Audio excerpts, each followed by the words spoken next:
Nous sommes bien entendu en direct, Bozola Nabiso en direct. La chaîne, donc, il y a micro, il y a Pasteur Bobo en direct ici à Bruxelles. Eh bien, les amis de Weti, dernier virage, micro du Pasteur Bobo. Donc, nous sommes ici à Bruxelles. C'est moi avec beaucoup de plaisir de partager encore une fois plateau avec mon confrère Pasteur Bobo au Tozalaye Lelo Awa. Les alliés émission Moro spéciale, donc nous recevons donc sur ce plateau où vous allez comprendre un cadre donc qui a parti UDPS, parti au pouvoir, monsieur Amissi Makutano Adolphe, ou Azali Bisolakata Bruxelles Awa, Azali président de la Ligue des Jeunes, il y a parti UDPS, Azali également député national, donc Nibozali Komona Lelo Awa, et puis Azali aussi PCA, donc président du conseil d'administration, il y a entreprise Mounen Yambo Nabiso au Gefrem. Tout ça Lelo Awa, parce que maintenant sur les alliés belés, comme vous avez l'actualité. Mbutu, Rififi aussi, donc il y a parti UDPS, Bozola Rabino Moko, ils ont un cadre Moussoussou, Oyo, Téléméli, en tout cas, secrétaire général, il y a parti Augustin Kabouya, donc à la tête, il y a Ndeko Wabengoba Frondeur, donc il y a UDPS, ils allaient donc dans ancien ministre de la Santé, Teni Longondo, et puis également la base aussi à parti, président également à la Ligue de Jeunes, disons, jeunes, donc il y a parti au Télémi pour la cour réclamer, bien entendu, départ, il y a secrétaire général Augustin Kabouya. Vous allez quoi accuser dans Makambo et Belé, je vois que Bolandi Yango, notamment corruption, on parle de la gestion donc solitaire et personnalisée. Ce qui est beaucoup plus grave, la gestion beaucoup personnalisée. Aussi donc il y a parti corruption, donc on a dit que Awa abus, Makambo Belé, on va aller quoi accuser, c'est un départ, mais aussi il faut quand même le dire. Parti Moussous aussi, Azali, Baliko soutenir, il y a un parti. Cadre Moussous, Baliko soutenir, il y a avec cadre à partir de Lelo Awa, Amissi, comme la lobby, Amissi, Makutano, Adolphe, Azali, PCA, également il y a Ogefrem, président de la Ligue des Jeunes, à partir Azali, bien placé pour la expliquer Bisso, crise aussi à IDPS, et où tu as pu, tu commis à Wandengenini. Solution Azali, parce qu'il est quand même parti au pouvoir. Tu vas aller au cas où la makamboza koleka et puis tu me rappelles qu'on a abordé aussi le sujet Moussoussou où il y a un beau cannabis notamment insécurité à Est en beau cannabis et aussi qu'on parlait également le gouvernement en beau cannabis boyebi président de la République à côté de la deuxième mandat naie qu'on me rappelle qu'on le bat ni nyango oyo peuple ko kozela na deuxième mandat ya président Félix Antoine Tshilombo c'est qui tout ça naie ou est président de la République. Alors passe le micro de passer Bobo on d'abord micro avant de passer le bas na président Amissi. En tout cas, merci beaucoup, Tozan, président Amissi. Président de la Ligue des Jeunes, Ligue des Jeunes, il est plus. Où est-ce qu'il ça, où est Bouja Makambo, où est Nengissi Mokili, où est Pelissa Moto, Tozan Yimoukawa, Amissi. Tozan Yawa, Tozan, Tozan, Abakassi de Bela, Atami PCA. PCA, je ferai. Président du conseil d'administration. Tout à fait, Makambongo. Il y a des à dénoncer Makambokuna. Ma détournement, mais ça l'a qu'à dénoncer qui.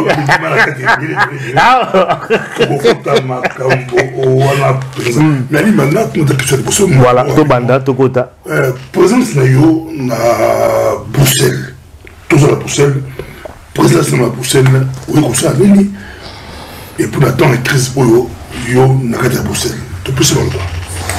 Bon, merci beaucoup, Pasteur Bobo, Alimia, oui. Alimia, merci beaucoup. Merci bien à téléspectateurs Nabiso. Premièrement, nous allons remercier Nzambe.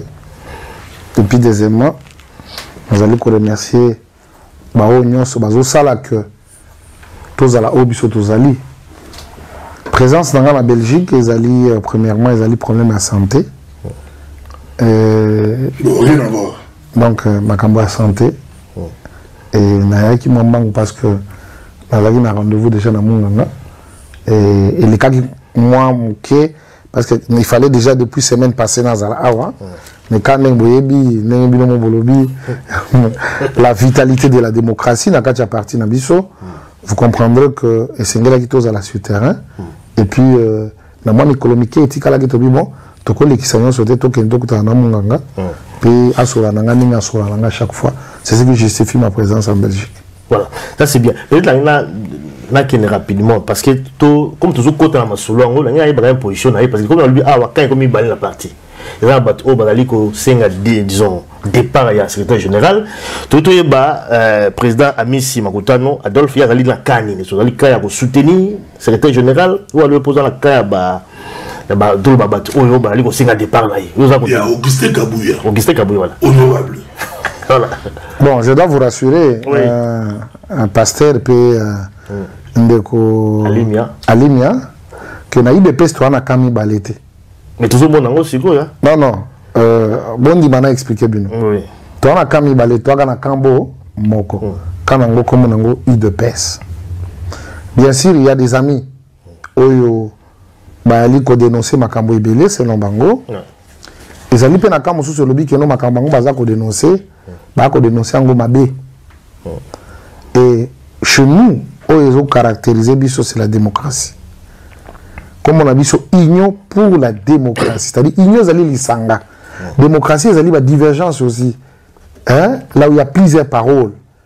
Et je sais, là où il y a un débat, j'ai toujours la lumière. Et c'est ce qui fait que Bino Bomo a des camps. Mais c'est ce qui fonde même notre croyance politique, cette divergence-là. Et donc pour nous, on n'a pas de camps. On n'a qu'un seul camp, comme on a allé IDPS, où le président a allé empêcher Félix Antoine Tshisekedi et le secrétaire général Augustin Kaboué. C'est le seul camp qui règne au sein du parti, même si moi, mais nous sommes les enfants d'une même maison. Ouais. Mais on répond à la question, est-ce que vous allez soutenir toujours ou alors vous pouvez retirer le soutien dans le secrétaire général? Non, moi je ne peux pas retirer le soutien, pourquoi? Voilà, donc tu as la position. Non, les gens qui bazali ko retirer, soutien par procuration. Les gens qui bazo comprendre nini, bazako en termes ya koloba ke to retirer, bazo batelo bango ba retirer. Mais nous sommes là en tant que des responsables d'éclairer la lanterne, de dire la vérité et puis d'informer les gens qui n'ont pas l'information. Voilà. Donc voilà, nous sommes là. C'est plus la monnaie et bah nous battons la dynamique on devait revenir au débat sur la monnaie vaccin voilà c'est plus le magasin voilà alors ça me pas voilà toujours on a compris ça toi vous tout comprendre tout comprendre yango donc il biso na poto wa na bo na limia toi les ba journaliste il y a poto ba la Belgique ba la pour présent to yamba ba cadre to IDPS to filma na ba bureau to IDPS Toyamba, il y a président de la République, Toyamba, il y a une émission, Toyamba, presque tout pour l'IDPS. Donc, l'IDPS, ils appellent partenaire. Bien sûr. Ils appellent partenaire. Vous savez, tu peux réclamer, mais dans une qui parle, ils ont tiqué, pour bien qu'ils ont monté, ils ont monté à Kabouya, ils ont monté à Kabouya. Nous ont tiqué, mais vous expliquez, qu'est-ce qui s'est passé pour brusquement attaquer Kabouya? L'origine. Qu'est-ce qui s'est passé? Kabouya, tout le temps Kabound a accueilli. D'abord, Baïla Kabound. Kabouya a simbi parti après Kabound. Kabouya a comité formateur. Formateur. Kabouya a joué sur le ministre, c'est le gouvernement. Mais, tu vas comprendre tout à l'heure. Qu'est-ce se passe-t-il réellement? Tout le monde a mis tout le monde moto, Likambango, Nini, Oyo, to éviter, au Bilombo, Kabouazaki, lobby à qui mon amala, mon preneur UDPS, même à nos maca, il y a mon formateur, les formateurs, il y a mon collaborateur, mon conzi, brusquement et indi. Likambango, qu'est-ce qui est caché? Vérité zawapi avant tout contre là-bas na ba pic ba attaque au bali ko attaquer bino selon bino ta bongo bon merci beaucoup pasteur Bobo. Premièrement encore assuré à Liboso pour na koloba ke yoza mutu ya Kabouya c'est peut-être mal présenter la chose. Moi je suis un légaliste qui légaliste est fondé parti na biso. C'est un parti démocratique.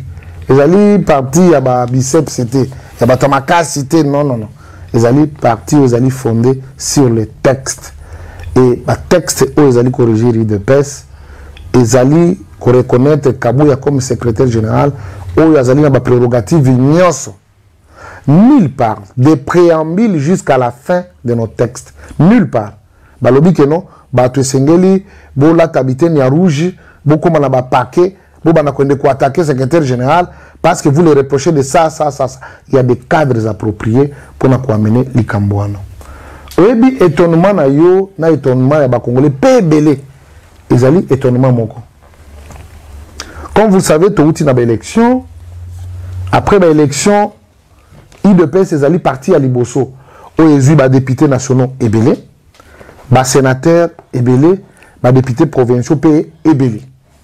Ça veut dire en termes et à poids politique IDPS ezali première force politique ya Congo. Par ricochet soki tolobi ke toloba santé à parti, vous comprendrez que l'IDPS ezali ko se porter à merveille. Tolongwe wana Tokei maintenant a mise en place à l'institution, le président de la République a nommé une première ministre parmi nous, Oyazali Madame Someno, et puis il a nommé le gouvernement Oyazali composé d'un ministre. Il y a une nomination à ministre, Ezali le pouvoir discrétionnel du chef. Les gens proposent, mais c'est le président qui nomme. Il y a eu plusieurs propositions. Plusieurs. Candidature, y compris moi-même. J'étais aussi candidat ministre. Tu es ministre? Ouais. Et ça, on a check-up. Le président est étape par étape par étape. Pasteur Bobo, je dois vous rassurer que jusqu'au dernier triage, Ami c'était là-bas. Ok? Mais si ce n'est pas... Quand le président check, il n'est pas avec Kaboué. Moi, je suis membre de l'Union pour la démocratie et le progrès social. Ce qui te dit en termes d'affinité, il y a pouvoir, affinité. Natata mon cause. Natata affinité, ma casse naï. Ma casse. Mais n'a jamais compris en côté. C'est un grand frère pour moi. Un. De deux, je suis son père. Je suis le papa du chef de l'État et non au pouvoir. Depuis 2 ans à l'opposition, Ngaï a mis Nabota déjà président de la République. C'est-à-dire... Expliquons-moi. Tu comprends.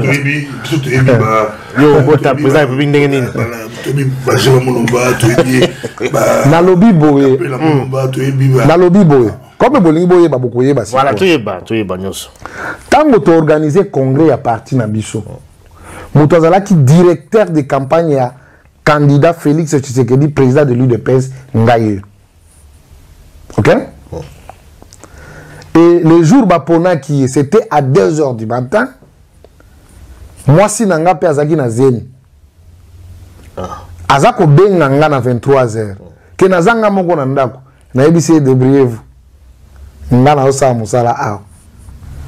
Moi si nanga abota, moi nanga na zalate. Vous avez une responsabilité voilà? Non. J'étais en plein travail. Donc, au petit moment là, tu sais que vous n'avez pas peur, tu sais que c'est un peu ce combo. Yoka sikoyo te. Et tant que moi si nanga aboti, même si mon conseiller, en tout cas tant que yozo bima, moi si nanga mamongo abota tuninga, moi na ni, même si moi na mbalabi, c'est Félix Antoine Tshisekedi Tshilombo. OK? Par cet amour, lui-même est allé écrire le nom à l'hôpital. Il y a moi, non? Moi, on a comme on a Félix Antoine Tshisekedi Tshilombo. Wana tu va pouvoir voter. On va voir. Donc, j'ai beaucoup de considération et puis j'ai beaucoup d'affinité avec le président. On sali que na zalana ba considération de ce n'est pas que tu as que Kabou ya pire petit non non non. Moi, je sais respecter quelqu'un au yazali bosonanga. Et ça le quoi yo soki déjà aux ali na ba responsabilité liboso nanga et kenga et c'est qu'on appelle ça ba service nanga na kopé sango sans faille. Mais moto brisque alors moto brisque oyo et outi na ba officine ya bato. Okotala bien bato ba na kati les anciens ministres. Ba ministre oyo ba bimi na gouvernement ocho le kawe. O bazaki ba ministre balongoli bango. Ba musu bazaki ba mandataire balongoli bango pona manque à éthique. Il y a déontologie, il y a responsabilité au banango. Vous comprenez? Groupe na bango nyonso. Nde yango wana. Soki ozui liste Il y a Batouana Nyoso Basignaki. Nationaux Basignaki Wana. Je peux commencer à vous dire un à un responsabilité na kati toza na ba PCA. Na kati toza na ba ancien DG. Na kati toza na ba administrateur. Au tire le ba mzala. Non, c'est pas par mais why now? Pourquoi Sikoyo?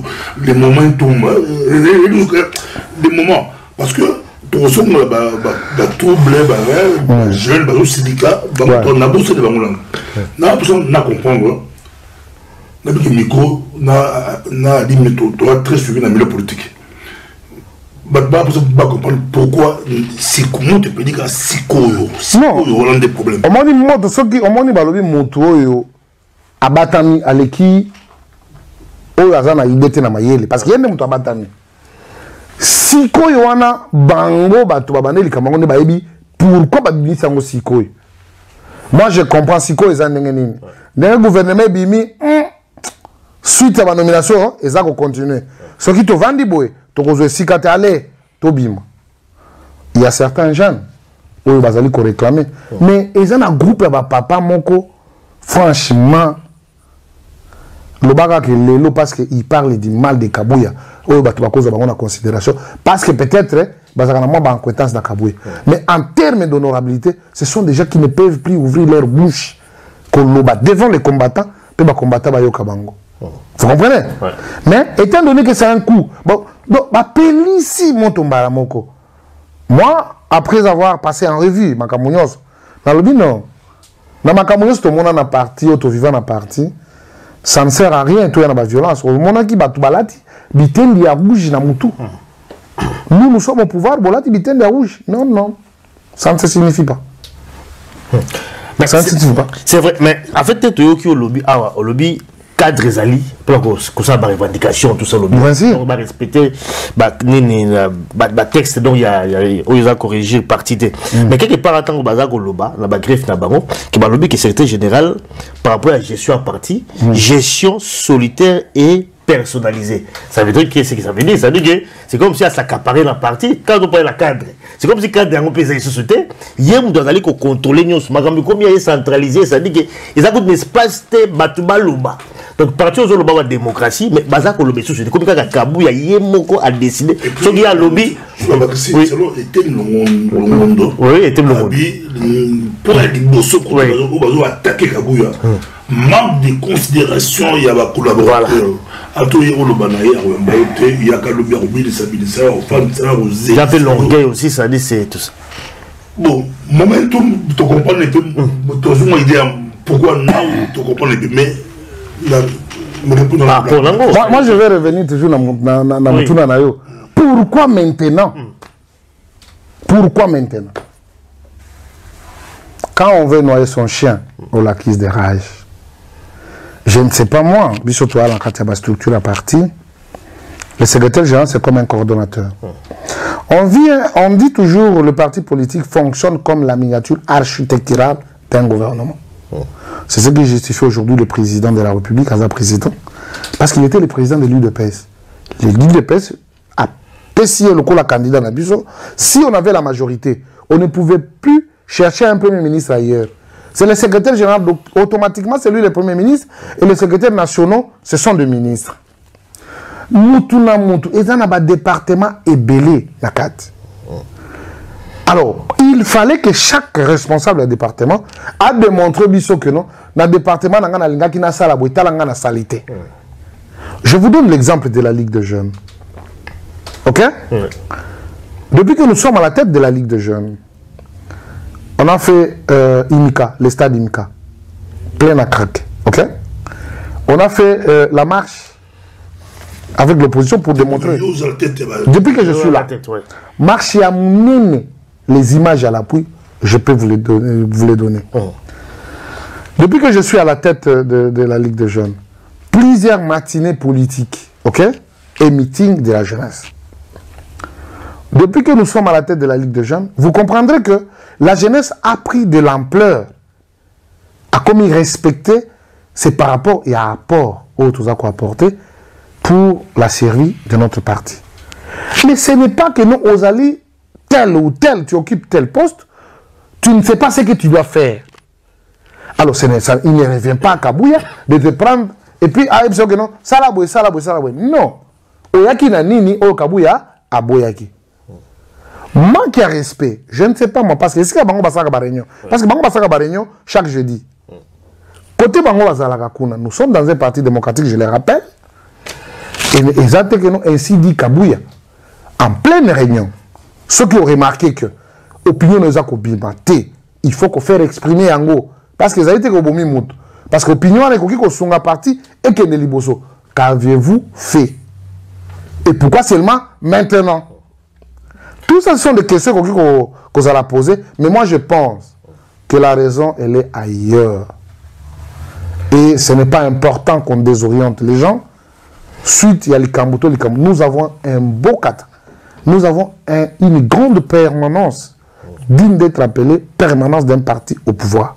Et à mon avis, nous sommes 2 milliards à l'interne. En tout cas, tu discuter. Solution. Mais effectivement, deux autres problèmes allaient ailleurs. Mais quand même, est-ce que vous avez qu'ils avaient aussi accumulation à frustration aussi? Parce que je pense que Magambo ils ont déjà depuis Boza le pouvoir, je crois que slogan la bine zalaga liboso, le peuple d'abord. Pas liboso, le peuple d'abord n'est pas un slogan. Le peuple s'est retrouvé. Les journalistes, le peuple d'abord n'est pas un slogan. Le peuple d'abord c'est un mot d'ordre de ralliement à tous ceux qui subliment dans cet engagement politique au besoin de porter mandat à peuple. Mais c'est un mandat éternel. D'accord. Voilà. Mais le peuple s'est retrouvé. C'est-à-dire les gens sur le peuple d'abord. Non, en fait, les alliés cadre. Voilà. Ils ne se retrouvent pas. Et puis, bon. Est-ce qu'il y a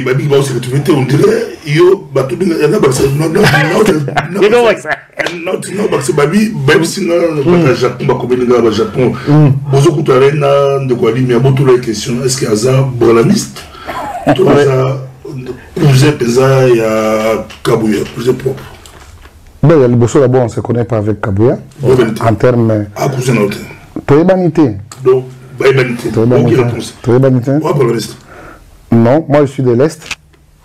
Tu es bolamiste, prière. Branham. Pas plus que Moussa Fouza, c'est Abrahamiste. N'a répondu à Abrahamiste. Non, Abrahamiste. J'ai compris ça, Abrahamiste. Mais pourquoi il a dit quand même tout nana? Peut-être à cousin ou bien Branhamiste. Donc je suis un combattant convaincu et convaincant. Toyebanité. Oui, mais ma partie n'a rien à voir, Kindeko, tout ça. Toyebanité. Ah, ok. Ah oui, en fait, quand ils sont en fait, pour les cas, il faut passer par. C'est-à-dire qu'il a bien accumulé ça, ma frustration.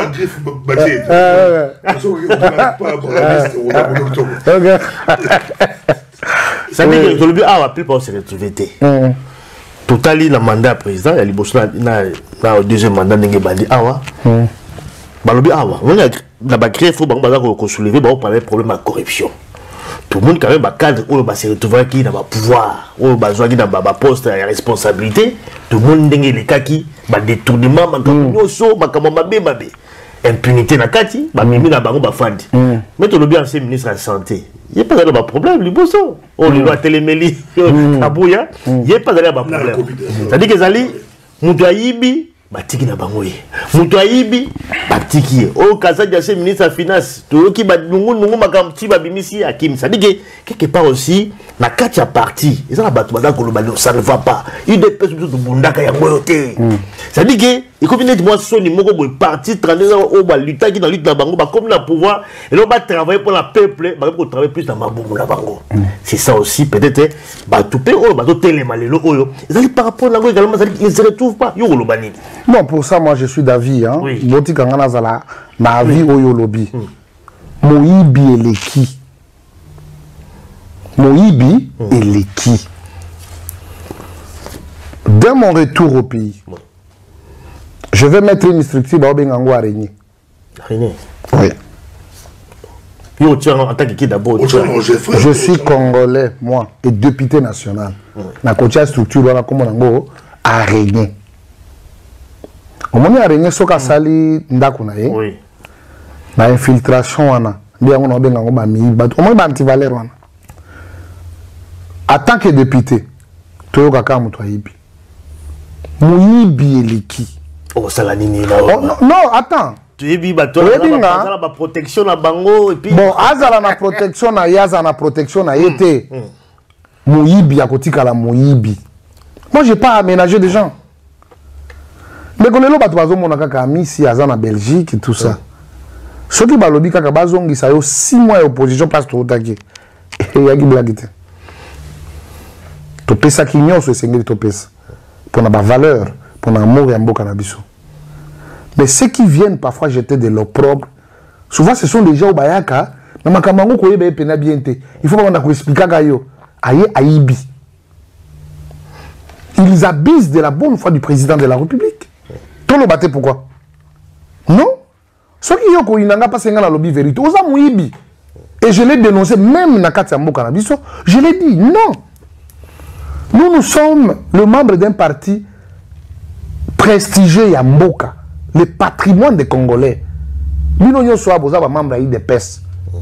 Quel que soit peut-être la raison, il y a Batoumzou, mais nous tous nous reconnaissons dans ces partis-là. Il n'y a personne.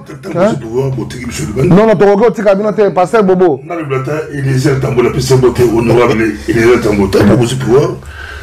Monsieur tout le monde pour la ville, on a marché, on a manifesté, on a battu tout ça, mais tu as posé pour voir beaucoup de gens, et comme il t'envoie des personnes. Non, pasteur. Non, non, non, non. Pasteur, le pouvoir est géré par tous les Congolais. Est-ce qu'on va vous citer les caméras ont des pestes, Bemba ont des pestes, Bahatia ont des pestes, les Congolais ne sont pas se retrouver. Mais parfois, et l'eau réseau bimakuna les autres se pèsent sabatouté. Mouyibi. Et quand on a un alors, nous, en tant que les enfants dignes de Tien Tshisekedi, ceux qui baninga bazako télémena likambouana ensemble la bisognos, nous avons raison. Parce que mon ibisika on se toleka kezakandeni, batoyi des pèses. Attends, mon tout c'est parti, mon tout ça makamunae, batoyi des pèses. Tout ça, toujours na mutu à président, toujours na mutu à président. Non, non, ça ne peut pas se passer comme ça. Vous êtes dans la zone tampon, pour que vous soyez pas comment tout ça. Mais à répondre, mais moins compliqué. À répondre, on est compliqué. À répondre la carte, puis là, ma casquette. Ah, ma casquette, honorable, PCA, président jeune, Azumé Tabou. Nazumi pas le Nazumi pas le yo. Griffe Baoutia Kabouya, ils ont mobilisé manque de considération à la collaboration, gestion pas qui a parti, fonctionnement et puis clientélisme, tout ça. Il y a réflexion stratégique, clientélisme, tout. À côté de Kabouya, à côté de l'église, Plaza Pasteur Beur, Nazou se prend là, sous Babio, au défendre Kabouya, pour donner un tour internet, mais c'est le bêtement. Mais yo, c'est comme si bateau balou attaqué Kabouya, bandi ba miyibi, yango c'est la cellule ba miyibi, ba vrai voleur, ba miyibi ya mbongo, ba miyibi ya mboka, ko ba kangabi ba moto, ba profiter ba salir Kabouya, wala missile yo beti ba miyibi. Donc bon ba question ngi ocha hors de la partie, au bon de sa partie, ba mission contre chef de l'État. Yo bimisi bango ba miyibi ba vrai voleur ozongo la kanda ocha hors de la mboka. Monsieur Basengio au défendre ba côté positif il y a Kabouya par rapport à ba griffe ba ko betayo. So ba bio répondre exemple répondre bango à côté ba po batangili ba collaborateur absence de cellule absence à part d'une gestion pas yo so bo défendre ce Kabouya. Défendre D'abord Augustin Kabouya n'est pas un commerçant. D'un côté Kaba Poste, non. Ça, c'est faux. Augustin Kabouya, l'ère de la gestion, il y a une ambition dans la partie. Je suis dans la commission de gestion des ambitions, il y a parti d'ambition. Chaque coin politique, bazana représentant na bango so okei na bandundu do Congo central bandundu babenyango ne Congo bango bazana équipe na bango o batretaka ba ambition ya ba ne Congo Grand Kivu Katanga bazana bato bazali ko traiter ba commission wana bango moko na kati ya parti Kasai bazana commission na bango batretaka makamo na kati ya il y a parti. Je n'ai jamais vu le secrétaire général Augustin Kabalo Bakeno, jamais vu, depuis que les travaux ont commencé, je mets ma main à couper. Imaginez celui qui est le responsable. Il y a commission, il y a Grand Kivu, le secrétaire général adjoint Déo Bizibou. Vous le trouvez là-bas, il est pas signé. Or, c'est lui qui met les gens cultivés. Quelque part, je me demandais, est-ce que Zali Moutounde a ce ici Batouté ou Ezanal Kamoussous? Clientélisme. Kabouya, c'est un homme d'abord réservé. Il est réservé. Il n'aime pas l'émativisme. Dans ma cambo injustice, il n'aime pas. Je le connais. Il n'aime pas l'injustice. Et puis, et là, on ne reconnaît pas, c'est la colère n'a pas peut-être abusivement. On l'attaque sans cause. Là, il se fâche. Qu'est-ce que j'ai fait? Tout ça, tout ça. Là, il se lamente. Mais, faire quelqu'un du mal, non. Moi, d'ailleurs, je vois, au comment on a moutou fingi na tongo, na pourquoi, moutou na soa eko senga bolimbis. A cause on a sous bien collé quand même attendant que bazaki liboso. Nga na tout na kenabi. Ah, papa. Oza pena na mutema moko, nzamba tondi sango misuni pena garanti. Pona nini, pona mutema na ye ya kolimbis. Et les gens les savent. Moutou asala yo bolamu na mokili. Kozongi sela ye mabe.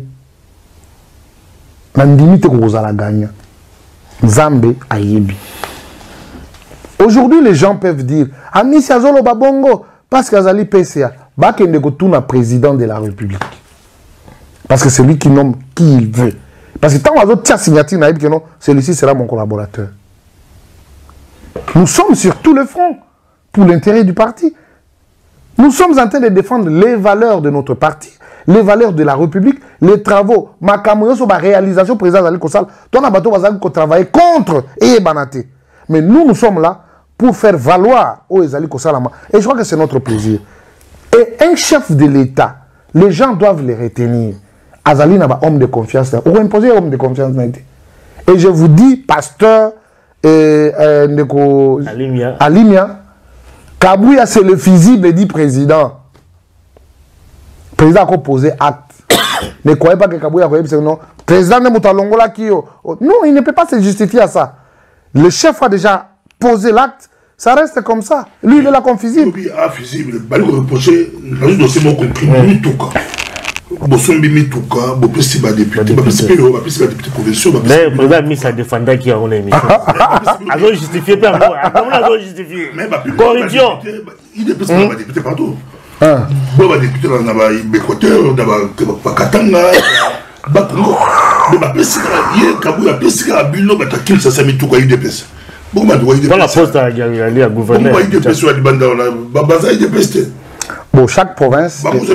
Non, chaque province est une organisation. Ok? Il y a eu des pestes générales. Chaque province est en réalité. La première des choses, ils ont d'abord, parce que ce n'est pas tout le monde. Et c'était pour le député provincial. La provincial de Matassa.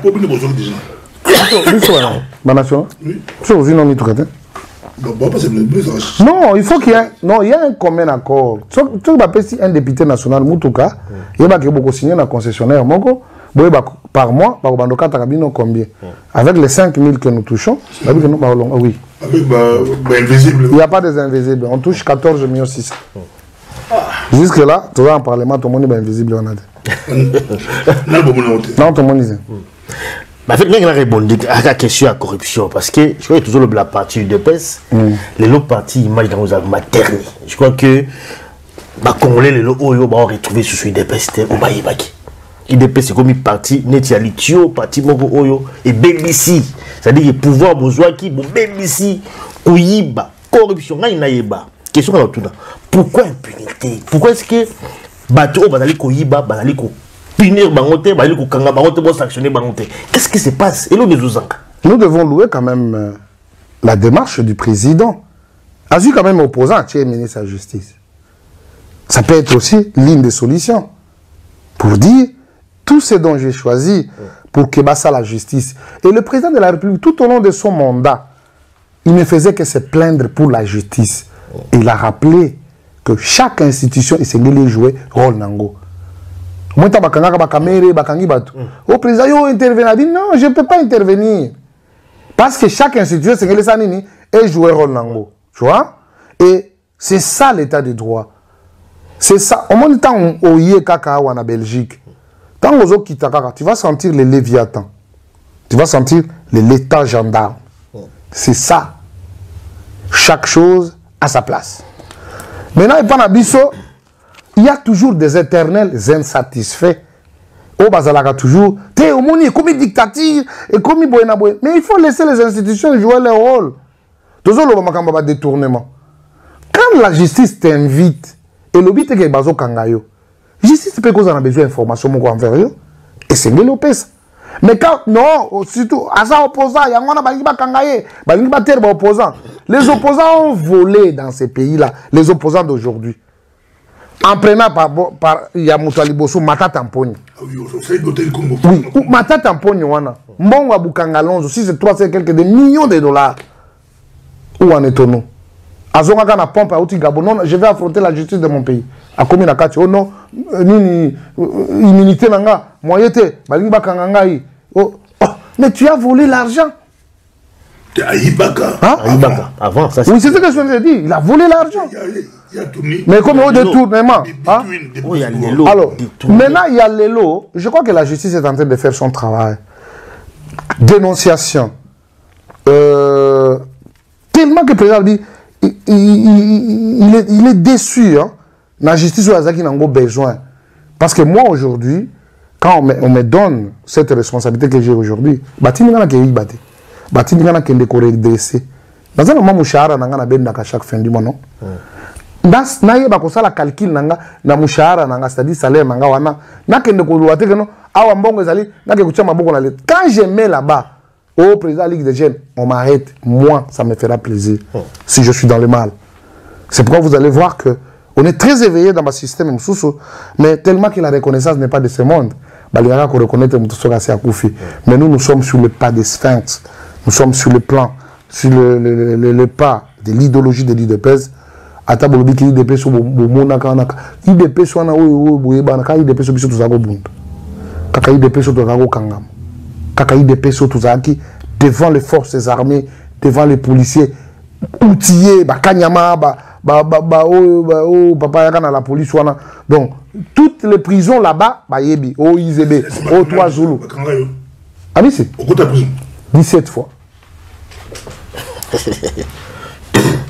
17 fois.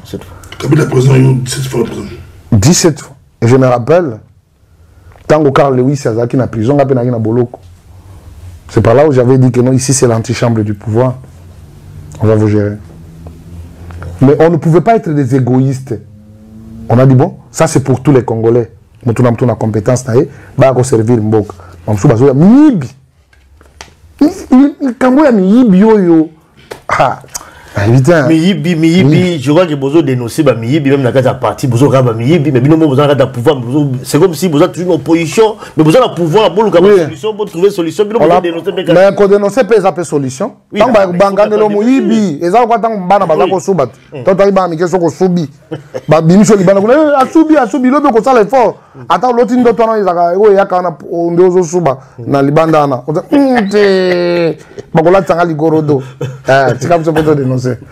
Mais maintenant, je crois que la solution de la crise des années passées, je crois qu'il y a aussi une intervention quand même à la présidente de la République pour y a quand même qu'on remette un peu de l'ordre parce que les autres, c'est comme si les partis ils ont ingouvernable en fait. C'est tout le parti ils allaient gérer pour l'instant, ils ont les bandas. Ils allaient les bandas, toujours battre au sujet d'une intervention à la présidente de la République. Est-ce que vous pensez que le président a intervenir? Est-ce que quelque part, parce que le président pas soutenir les Kabouya, on ne sait pas, nous le bien physique, donc il y a le bien physique, mais là, il y a Zawana, il y a Zalana, tout ça. l'UDPS a résolu solution. Parce que l'UDPS n'est pas la République. Non, on doit dire. Vous êtes d'accord là-dessus? Non. Mais l'action que l'UDPS mène. Non, l'action. La République. Non, non. Ah, c'est ce qui justifie la force. Non, c'est ce qui justifie. Non, c'est ce qui justifie. C'est ce qui justifie la force de l'UDPS. Ce n'est pas un parti sectoriel. Ce n'est pas un parti de mal-être. Salamaka, mon toison a parti, moi c'est naïf. Si vous tournez, papa, bien dans la partie de toi, il dit ma question. Il y a on est dans le bas. Attends. Est-ce que vous savez répéter? Attends. Non, non. Il y a de grandes personnes que nous sommes en train de chiter. Vous comprenez? L'expression démocratique, les gens se sont exprimés, les uns et les autres, comprendre place ni baninga bazana raison, place ni baninga msusu bazana na tort. Le cadre approprié, c'est le dialogue. C'est ça, même le fondement de la démocratie. Dialogue intérêt des personnes. Non, dialogue, donc c'est parler entre nous. Tous on a local là-bas. Non, non, c'est entre le. Moi, incompréhension, toi, en anglais, entre nous, et je crois qu'on va se parler. Et c'est ce qui est important. Et le président de la République a un mot à dire. C'est lui le président du parti. Il a un mot à parler. En tout cas, vous avez un otage, les médias, c'est pour démontrer que non. C'est une force. Il y a que ça, une blague sur le plan politique. Dictature et de paix. Il faut vivre dictature. Et comment on impose loi? La loi de nombre. La loi de nombre. C'est la loi de nombre tellement que. Qui vous a dit qu'il a limité? Non, non. C'est la crise nationale. C'est ça partout. Professeur le victoire pour. Professeur le victoire contre. Professeur le victoire pour. Professeur le victoire pour. C'est ce que je suis en train de dire. Mais ça touche. Mais je dois vous rassurer que nous sommes grands. Nous sommes ces grands partis. Le seul patrimoine de Congolais, c'est l'Union pour la démocratie et le progrès social. Il se retrouve dans l'IDPS. Et je crois que la capacité, il y a qu'à dépasser les différents, puis il y a le même langage, et ça je sais bien. Mais oui, mais le président sera très... Non, le président... Oui, le président ne peut pas aussi intervenir. Mais bien sûr. Est-ce que vous avez dit que tu es la fondatrice de la vie Sozana? Moi, je me réjouis, moi, personnellement. La fois passée, crise Yakimakassi, j'ai fait appel à maman. J'ai dit, maman, les patrimoines, tu tires là-yo. Attends que, bateau babanda likamboy. Dès le premier jour. Maman est intervenue. Et je suis très ravi et je dis merci beaucoup à maman Marthe. Yakoyo qui est la moi. Maman a amené tout le monde. C'est beaucoup protéger maman. Non, c'est notre maman. Alors à Saline. Non, non, maman a biso toyo qui est la maman. Maman a biso qui est la biso. Maman a qui est la biso. Maman, oui. Bon, qu'elle est maman, il y a mon conseil de pèse. Même le président de la République doit beaucoup dans maman pour ma parti. Azan analyse mon comme maman Marthe a blague. Tant on a ici maman, il faut que la biso ben sa banana yo de gauche à droite. Hein? Ici, démarche dans l'anango, hein? Qui est pas oh tel a perdu, tel a gagné. Qui n'est pas de perdant. Non, qui n'est pas de gagnant. Non, non. Non, non, qui n'est pas de perdant, qui n'est pas de gagnant. Même maintenant, la partie politique, il y a toujours un mandat, n'est-ce pas?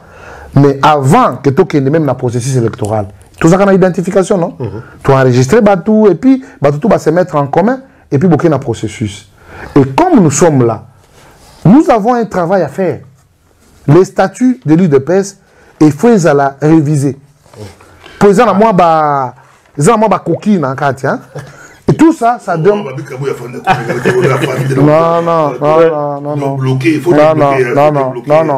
Non, nous allons le faire tous dans un corps sain, dans un esprit sain. Où ils ont un corps sain, pour que tous allons en avant de changer de sujet, parce que là, la crise a eu des PCE, c'est la crise à nos fêtes pour moi, on est déjà 2028.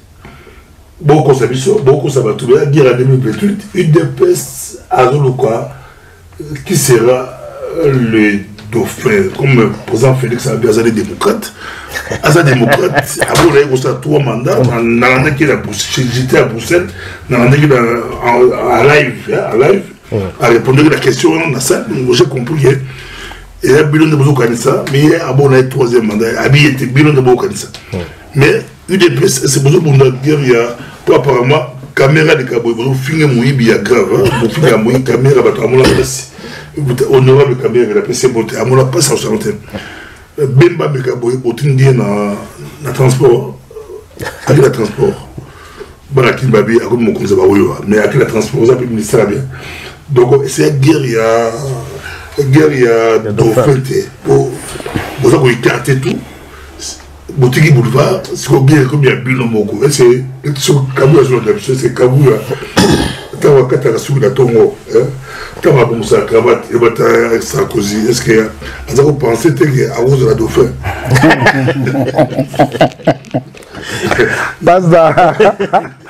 mais ce que je dois dire hein destiné à mon tout ou destin, ils ont déjà défini dans Nzambe. Tout balinga ko s'improviser, tout balinga ko salango na mangungu. Non. Tout vient dans un nom. Ce qui est Tangamakio, même si tu étais au village, tu ne vas pas comprendre ni Nekobimiso pour y comme un dauphin. Ce qu'il faut retenir, pasteur. Non, ce qu'il faut retenir. Ce qu'il faut retenir, pasteur. Non, ce qu'il faut retenir, pasteur. Non, à toi, bétier, ceux qui allaient volontaires en Zambie, au Kokata. Mais moi, je ne pense pas au lobby. Le président de la République, au départ, hein, il dépèse Montou Epona qui est candidat naïe. Et le jour le président dira que non, je ne serai plus candidat, ne croyez pas qu'il y a quelqu'un de il va retourner à la 11e mairie. Que mes chers combattants, nga nasuki awa. C'est comme ça. Le rôle d'un parti politique, c'est de conquérir le pouvoir et de le garder le plus longtemps possible. L'UDPS que nous avons adhéré, l'UDPS qui appartient aux Congolais, Azama siège na 2611e rue. Et dans cet entendement, tous les Congolais le savent et tous les combattants le savent. Nous nous organisons. C'est lui que nous allons porter notre choix. Non, nous sommes en 2024. Nous devons... 2028, nous allons dire qui va diriger le parti 2028. Mais il n'y a pas de problème. C'est ce que je suis en train de vous dire. Les combats qu'il y a là-bas, nous devons avoir un parti fort. Pour ce point, nous tous nous sommes d'accord. Nous devons revoir nos textes, ils allaient peut-être obsolètes. Là, nous sommes d'accord. Nous devons avoir des soldats dans l'équipe qui va gouverner.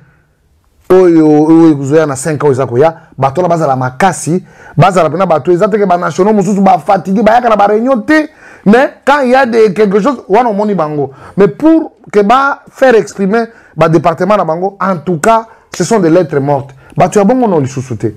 Tu vois qu'il y a beaucoup de partis avant l'élection, quand on peut restructurer ma partie dans Bango, ils ont introduit des énergies positives, des énergies nouvelles. Mais chez nous, nous sommes restés quand même comme ça, vous revoir Mingiti. Mais sur ces points-là, moi je suis tout à fait d'accord. Il y a des gens qui n'assument plus leur rôle. Et comme il pénal donc, département Moko, et Koufa, et là.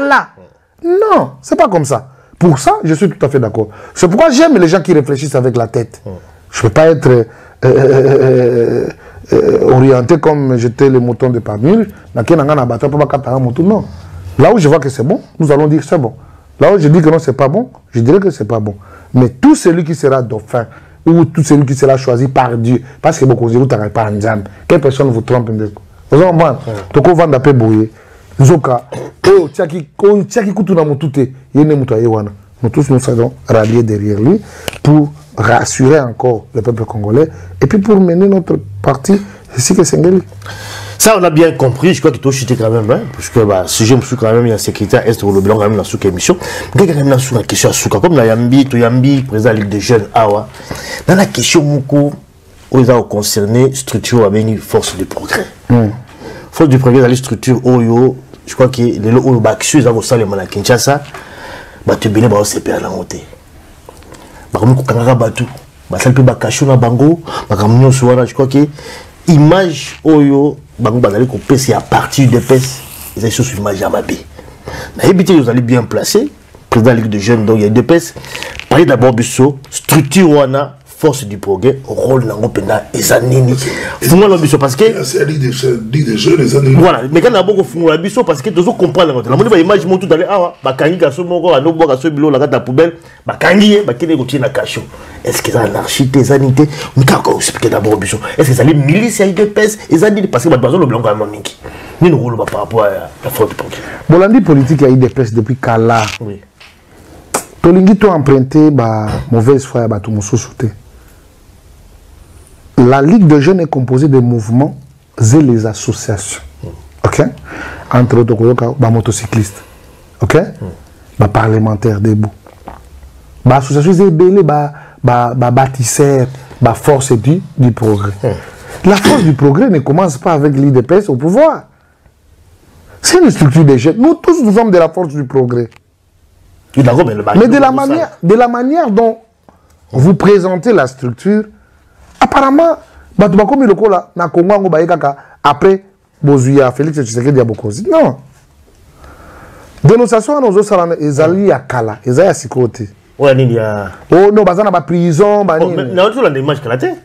Image. Bon, image, ba kozo ngisango pe. Non, non, ils ont Sika. Basali yango Kalaté. Moi na makambo zo le Canada de pes. Oui, mais tu bakangi. Abwaki bilo la kata ya nini. On m'a qui image. Terrassé ba bimié, ba nyotie na cachot. Non, non.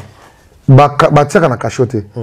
Ozui matiti obwaki yango na kati ya terrasse. Na mboko bino bovandi. Baboka matiti na terrasse. D'accord, mais bon siko bango. Yoka siko. Bango bakozwa yo bakeko tiko na la police. Wana yo kaze bakeko tie na cachote. Na la pesi bango ndingisa. Musala ba. Mais ils se sont des Congolais, pourquoi il ne faut pas dénoncer quelqu'un qui vient jeter des non non.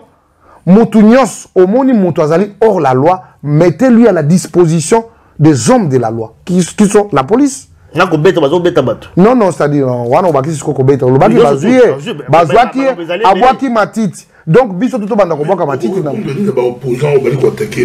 J'ai vu beaucoup d'opposants qui ont attaqué. Force de progrès, hein? Médias, force de progrès. Mais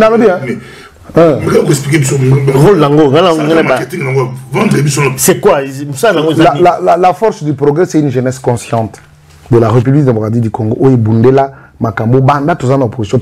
Ok? C'est une jeunesse qui accompagne les partis. C'est une jeunesse qui est dans l'organisation de la Ligue des Jeunes. Mais tout le monde Makambo, on a été. Oui, mais la lobby, Franck Diong, le lobby est exilé dans beaucoup. À son âge, il se permet, lors de la campagne, à zo passo la kaba, biloko batuna balabala. Banana ba interpre papa. Ni kamboni. Loi iko kangayo. Muninga bimisi mutoki. Asali mo impression na passe. Yo zo kata biloko ya bato. Soit disant que non, oh achaki image na liboso nanga. So muto achi image na liboso na. Oseni.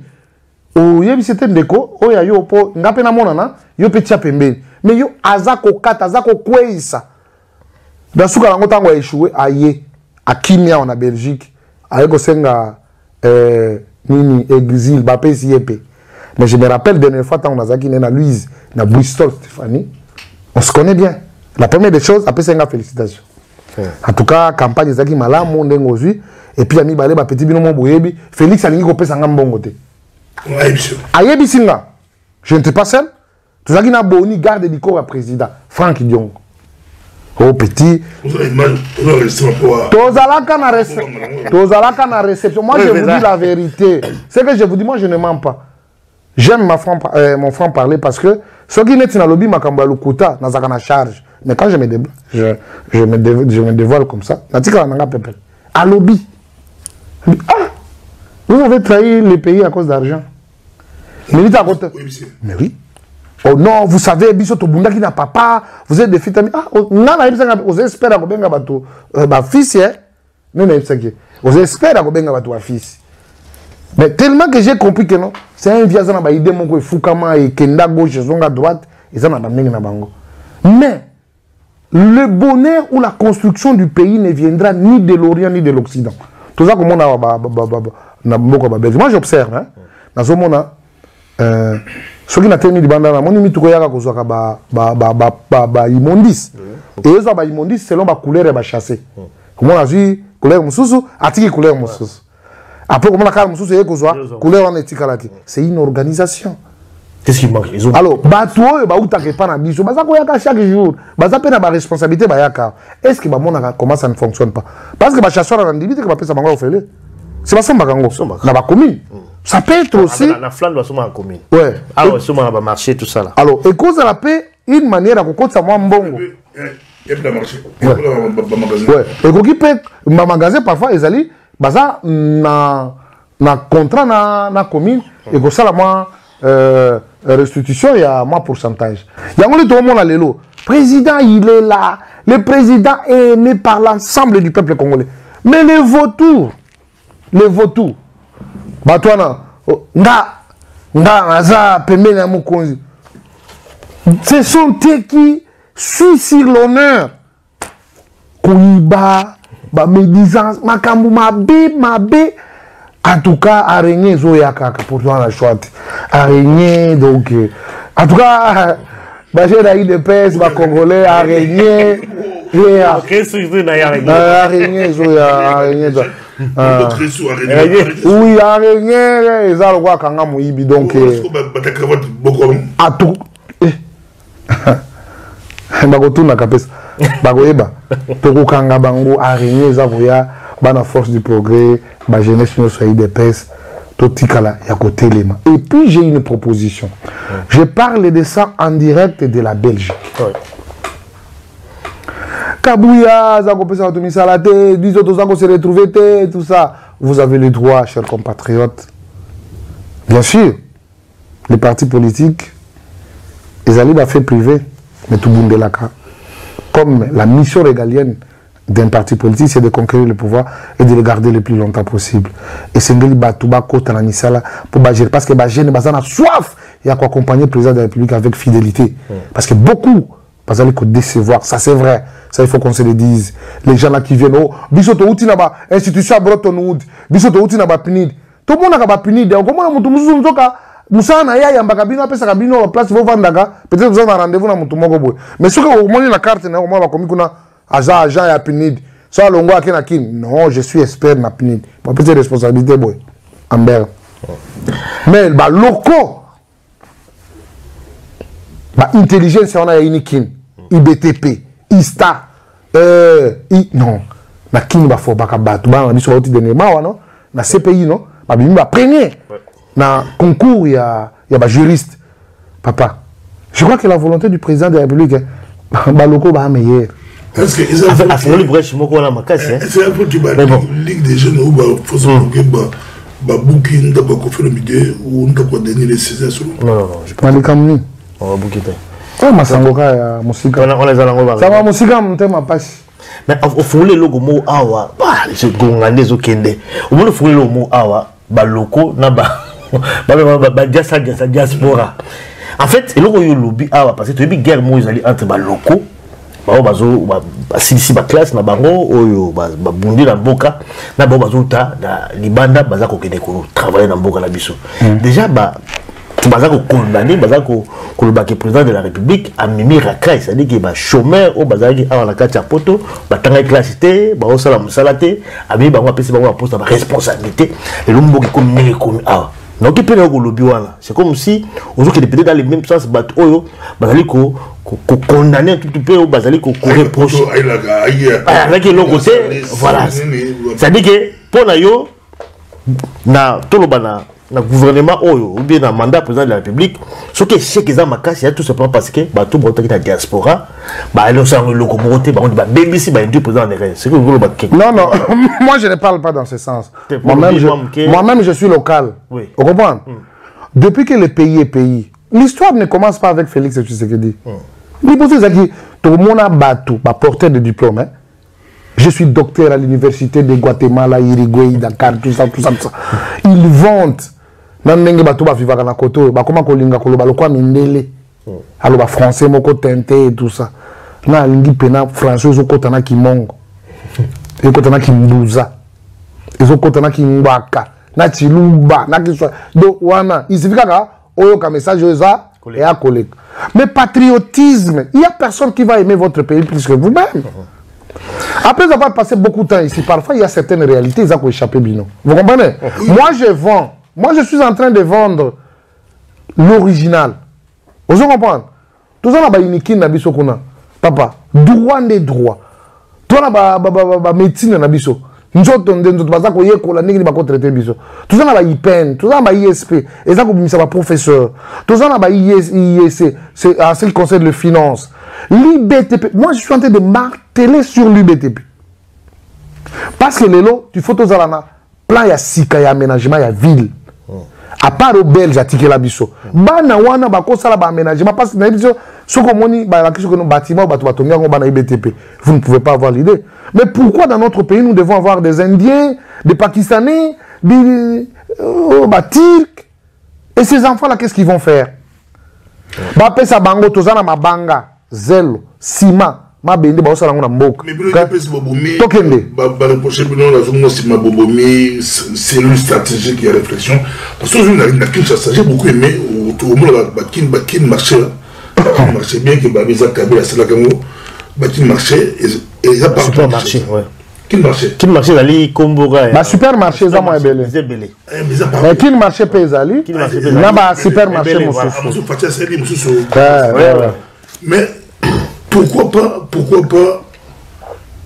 moi j'ai vu ça, je me suis dit pourquoi pas et aux Anglais et l'on a embouteillage pour on a mis c'est une stratégie de réflexion des balou accusé Bino n'a pas été Bino bon ça et Babilo autour ça la mise très bien très vite on pose à partout les lots partout vous allez au ressemble blanc lui partout dans Kinshasa ça c'est positif mais et l'on a embouteillage sur le long embouteillage, tous les centrés sur Gombe, le ministère, le département, sur la zone au Japon, vous avez la Gombe. Pourquoi pas, vous avez la paix dans la réflexion de Bino Bordagé, ministère qui a enseignement, vous avez la peine. Ministère sur la finance, bon, tout le monde qui est la lemba, tout le monde qui est la lemba. Ministère, il y a une idée, côté marché pour réussir. Mais côté administration, tous les Alagombés, les salariés, ils ont favorisé l'embouteillage. Mais ça revient tout de même à Bamboka Moussou, c'est ce que le ministère est éparpillé. Il y a toujours une place où les Abalobaka siègent des institutions. Vous comprenez? Alors, tant qu'on a par exemple, plan. Mais la Belgique, je pense pas que tous les emplacements. Mais les emplacements. À part Bablo, il y a monté. Primature intérieure, primature intérieure, ma défense. Non, affaire étrangère à côté l'ango, intérieur plus à côté l'ango, tout ça c'est. Mais bon, ambition peut. Finance à côté de du Nord. Ça le ministère. Les gens en commune. Bah commune est belé. On sait la 1000 Bruxelles. Mais l'ambition peut intérieur les gens en commune Moussous, les gens en Gombété. Parlement, ils ont combien? Bon, alors, je crois que.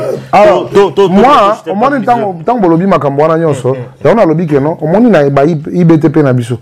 Baza ko tanga mboka po ba yebi yango. Même le plan de désengorgement, et ça malamu mingi ba pe sape bango yango, parce que bango pe ba yana mayele ya sika. Et permettre bango parce que tant que toujours on mabanga na biso na Carigres, toujours basé na biso na fleuve, toujours basima na biso na Kazangulu et puis le reste, mabanga zota na Kingabwa, toujours que nembangu bangu na misala et permettre biso même main d'œuvre to ko utiliser ngo kaka ba congolais et je suis pour ça. Et je me dis en tout cas ba loko ba bien. Ba bien. Ba loko ba bien dans na conférence là président Tshisekedi Dazaki na Israël. Sur la média, qui est après ce discours, là où j'ai beaucoup aimé, il face à la diaspora belgique.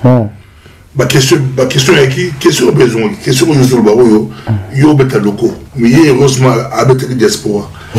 tout le monde qui est question que biso bata poto surtout que Congo toi marginalisé les jeunes va bloquer tout les gâtés bata poto va les gâtés amen bon c'est un peu compliqué on va accuser bata poto que on dans une salle partout mais moi j'étais dans la conférence bata poto bazo n'est pas président.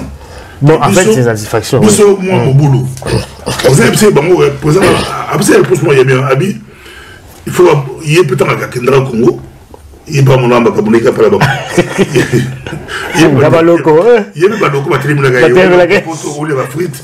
Donc, on les a toujours ici la terre. Mais, à Kendaka, tu es pour un midou. Il y a un peu de poto, baya quand même. Mais, il y a pas compliqué. Mais, attends, batakin bali accusé batapoto que batapoto bazu tout voilà batapoto bazu les nègres bazu c'est ok beaucoup ba bloqué c'est bon en fait bon moi pour ça rapidement je peux répondre à cette question là vision dans le système wanate que bazu tout bazu bango so ba congolais pamuso ba ya kotangati pamuso baza pe na expertise mo ba kopesa pe na mboka donc biso tout eza ngo mabete équilibre ezali mais moi je suis en train plus il y a qu'au vanter. Mais pourquoi c'est à Batapoto? Pourquoi c'est à Batapoto? Non, au cas non de. Parce que les bosses zag mon tapoto sur outil poto comme kuna. Mon ta memela kaima yaza. Mon ta memela papier mouchoir yaza. Mon ta chosakae, pas mouchoir ba souci gaza.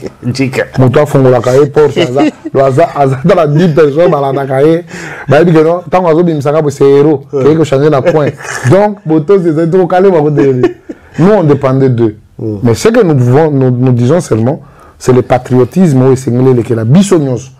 Et ça va au Vandaka, il y a pas chez vous, ce qui est bien, il y a malade. Mais pas nabino sur les amabé. Ne croyez pas que nous n'avons pas banni, comme pas nabino. Voilà, parce que ministre des Okende, parce qu'ils ont une émission qui tourne, mais bon, de toute façon, tout quoi aborder, mais quand même, dossier à Souka, avant peut-être clôturer cette émission, ils allaient par rapport à la guerre Est-Ambo-Canabiso. Je crois qu'il y a quand même des macamps. Est-Ambo-Canabiso, toujours bon, nanga kuna zako quoi avancer bekaka, toujours bon, la image, tout ça. Ça veut dire que Batbaro se pose quand même les questions sur la situation à Est. Ça n'est pas à Est. Macambo Est-Ambo. Quelle est la solution? Parce que tu éviter. C'est quoi la vérité? Ça dit que moi, peut-être 10 minutes. Non, la guerre, il faut aussi que ça dit qu'il faut que. Selon Mao Zedong, je rappelle tout selon Mao Zedong, la lobby, la guerre est banaka bandaka. Mais mukole silaka et banaka. Guerre Ambo Canabiso dans ma complicité, moi ma casse. N'oubliez pas que le président de la République a tenu mordicus de ne pas échanger avec ces margoulins d'IM23. Bango malhonnête. Mokolo guerre sur le Rwanda et plusieurs multinationaux derrière au multinationales basales simane basé belé. Oyo baye pour na bazwa oiza pour ça na bango oiza na Congo. Tshisekedi, notre référence, Aïbisaka ba Belge une fois, Lobi Nabango. Bah tu vois là, la locomotive, ce sont des Belges, non? Tant que Koufi. Alors dit, mais on ne vous demande pas beaucoup de choses. Boya kaka, biloko bino boya nangwana, bozong sango en marche. Vous avez besoin de Congolais pour basala, pour activité bino qui ne le bosso. C'est ce que nous voulons mieux. Bisa peut aussi Nabango et belete. Bango bana ba machine, bazana ba usine de transformation. Mais nous, tozali na ba aki na biso ezali minéraux nzamba pesa biso boya mettons sur la table batu ya iPol c'est iPol batu ya Amazon ce sont eux qui sont derrière ces gens là ils prennent les coltans là-bas pour qu'ils fassent leur téléphone mais bon il y a bosso na biso entrer par la grande porte obite que non biso to bozebele ko le cabino bino boya la grande porte alors mais c'est ça la question qu'on peut se poser oui c'est sur le plan diplomatique. C'est quoi c'est? Voilà. Donc peut-être au Balingi bazo ba bénéfice fois 100 fois 200. Président Fongo l'hypothèse boya gagnant. D'ailleurs ba ici on a bien. Boya ko installer ngota na Congo. Parce que ba Congo ba ça ni ça là, ba ko futama et puis pour que conseiller et que se développer. Mais on ne comprend pas cette complicité, surtout la mauvaise foi de la communauté internationale. Ou à ça qu'on se dédie à chaque moment. Mais la Bible dit ceci.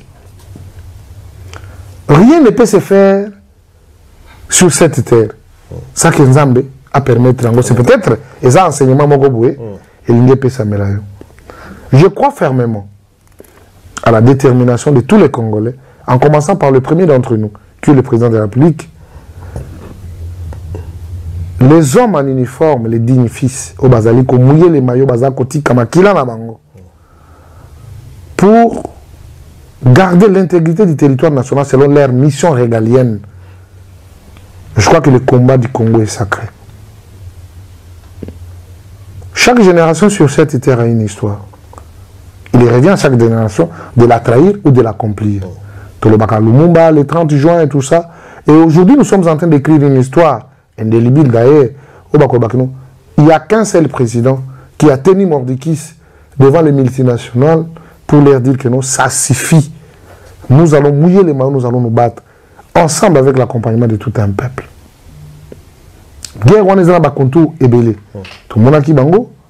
Parce qu'il y a un hélicoptère, qui ont minéraux. Donc, pour eux, c'est les minéraux. Ce n'est pas que autre chose. Ils ont besoin de minéraux. Mais nous, nous leur disons, venez par la grande porte. Le président a mené la diplomatie agissante. Oui, ça dit que le plan mondial. Est-ce que, comme on a complicité à monde de place, c'est la communauté internationale reconnaît que Rwanda, c'est l'agresseur du Congo. Où sont les sanctions? Où sont les sanctions? Mais ils reviennent pour atteindre encore la capacité pour se procurer des armes, pour déguiser la résolution. Tu vois que nous, ces gens ici, sont complices à jamais. On ne comprend pas. Mais le monde, c'est pour Dieu. Et puis nous, nous sommes là très déterminés, ensemble avec nos forces armées et nos services de renseignement. Quoi qu'il en soit, nous allons mettre terme à cette guerre.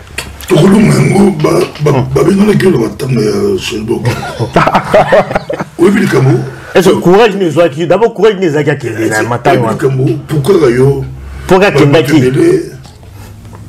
yo bologi bolo bisangali kam moko boy na goloba na kokola on a kabwe. OK? Na kokola on a kabwe. Chéribin Okende au départ, c'est mon ministre de tutelle. Na koya ki malade avant nomination nanga. Muto asalaki que nazwa mbongo ya liboso pona ya poto na ba soin Chéribin Okende. Na maboko na ye moko. Nazwaka passeport mokolo moko. Nazwaka visa je crois dans 48 heures. Et na maboko na ye m'avait remis $10 000. 10 000. Je ne le connaissais pas. Mutu bongo a koufi. Franchement, ce qu'il avait posé comme acte pananga na kozongi saka yango na bana na ye. Moi, je suis quelqu'un qui reconnaît toujours. C'est comme Augustin Kaboué. Secrétaire général du parti. Je suis tombé malade. C'est chaque jour qu'il venait à l'hôpital.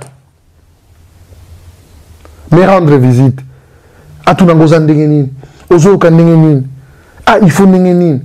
Même quand le président est venu à l'hôpital, le président demande le médecin. Est-ce que... santé naïe... Président de la République a un hôpital. Oui. À Tuni Bamingang. Est-ce que situation naïe? Parce que je vois comme ça, non, il doit être évacué. Il y avait... Parce que médecin naïe, Azali, ancien médecin, il y a CMK, place dans un hôpital. Babengi Mundele, il y a un Français là. À Tuni, non, par rapport à l'examen de Sali, la situation est sous contrôle. Ah oui, non? Ceux qui ont un moins doute, en tout cas, on doit l'évacuer rapidement. Non, nous allons stabiliser et ça va marcher. C'est qu'un jour, un président de la République, moi je suis qui devant lui? Je représente quoi devant lui? À réfléchir, Missikatouta. Et il y a boni mboka zanango. Na moins de temps, on a passé plus de 40 quelques minutes. Mais il préfère aller visiter Amis. Je ne suis pas extraordinaire, mais je suis extraordinaire. Parce que cette marque est collée qui est là. Kabouya qui est venu, matin, midi, soir, il a un charge. Vous me demandez, moi, Mama Kamouya Lukuta, n'a adhéré à la vision à Bongo. Je ne le ferai jamais. Je préfère que Boka Tamutu Nanga. Parce que moi, je vais te convaincre la menace. Yo, comment on a? C'est un vieux singe, tu peux en prendre le grimace. Un vieux singe. Non. Donc, la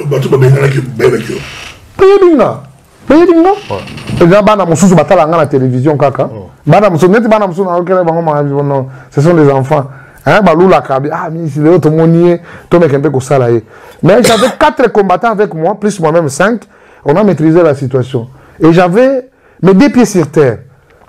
Et j'étais prêt à toute éventualité du fait que je ne pouvais pas. Chéribé Bakoundaye, n'a assisté à ta place. Non, ça ne pouvait pas passer. Parce que dans Banak, il n'y a pas de. Donc, il y a un titre personnel en fait, c'est tout le ballon. Mais il y a un titre personnel. Il paye, tout va, et tout ça. Et le jour là, on habitait. Moi, dans l'hôpital 51, je suis à Belé. Dans l'église. Nous, là, officiel, Bazako, il y a belé. Tant on a quitté, la monnaie, on a tout crié à Sakarate. Tant on a dit quoi, j'étais dans le bon, advienne que pour un côté. Il y avait des Fayoulou, il y avait des bon, pour ça, ça, bah, jamais, Manine. Mais, David, c'est lui qui s'est arrivé dans la qu'est-ce qui se passe? Église et gangi. On dit banzo inde côté de batu ba mirimire wana makutano avandi calme nazo zela na landa mes qui tok pour na rendre vient nga et puis fleur nga na mupanzi il doit sortir bamzo te abi ba po anine aiza place abatanga en tout cas gloire à Dieu dans la vie il faut faire du bien na santa ki ba voix ya bato babi non ndingi bolinga bo salela na lo lenge na za bongote. C'est un garçon quand même, présentant quand même Valère Nabiso, tout ça. Et c'était bon. Et tant que ok, j'étais anticipatif. T'as un sportif, tu pour qu'on a on a si, mais faut na mona kaone ngozo ya kwa. Ya omona na bende bangoti na coin wana. Tona comme kuna pona na kazaka, habite yako benda na kazaka. Elo ngwanana.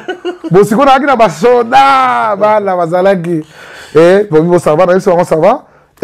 Ah, ben, c'est pas pour la systématique, mais on va tout garder, tout en neni, tout atteindre porte. Pour ceux qui ont mis dans la porte, c'est une victoire.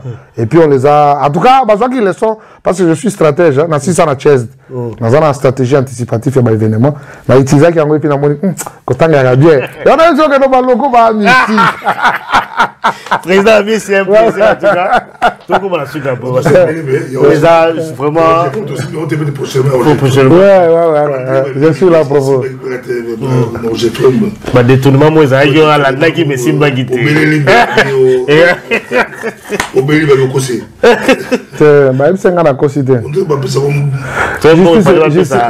Justice et ça, non. Voilà.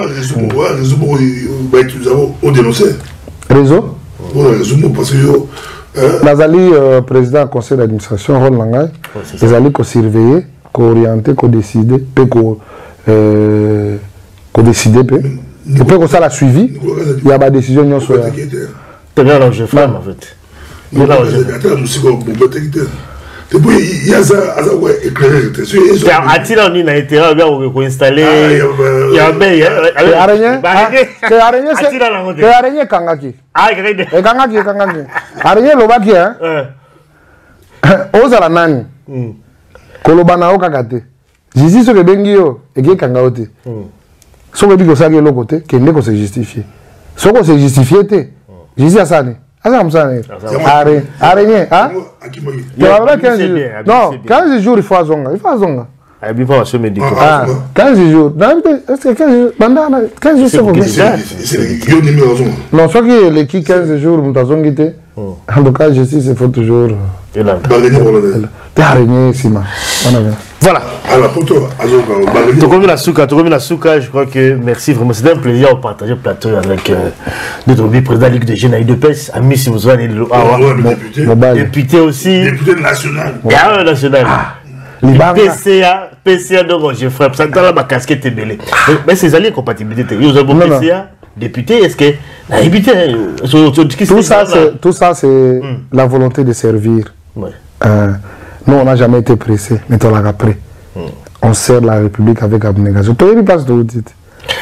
Tu as dit devant Mondouki, 1000.40 devant eux. Obi, ah, mon Dieu, lamentation. Nous, nous sommes melanga. Ce qui est en train de na okoye. Bateau, il faut affronter. Kanya makimi. Kamoyo. Nino, akabo batu ça on va fatigue les lots. Ah bon? Voilà, c'était vraiment un plaisir. Parce que vous retournez à Souka, je crois que très prochainement, c'était un peu. Il y a des questions, il y a des explications, député, Pépé d'Azou, député, qu'on a eu une pièce. Bon.